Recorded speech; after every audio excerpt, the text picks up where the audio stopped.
Hello दोस्तों, आप सुन रहे हैं सुपर न्यूज भोजपुरी में। स्वागत है। पावर स्टार पवन सिंह जी का एक और छठ गीत का पोस्टर लॉन्च हो गया है। इस सॉन्ग को लिखे हैं अरुण बिहारी जी और म्यूजिक से सजाए हैं छोटे बाबा बसही जी।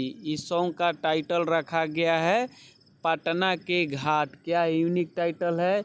इस वीडियो में पवन सिंह के साथ एक्ट्रेस लीड की है पूजा निशहीद जी। क्या ब्लॉकबस्टर सॉन्ग होने वाला है छठ गीत। ये सॉन्ग पवन सिंह जी का दूसरा छठ गीत वे म्यूजिक यूट्यूब चैनल पर फुल एचडी वीडियो को रिलीज कर दिया जाएगा कल या परसों, यानी कि 28 अक्टूबर को शाम को रिलीज किया जाएगा।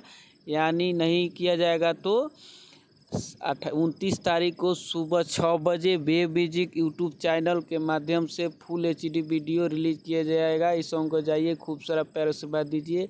वीडियो अच्छा लगा तो लाइक कीजिए।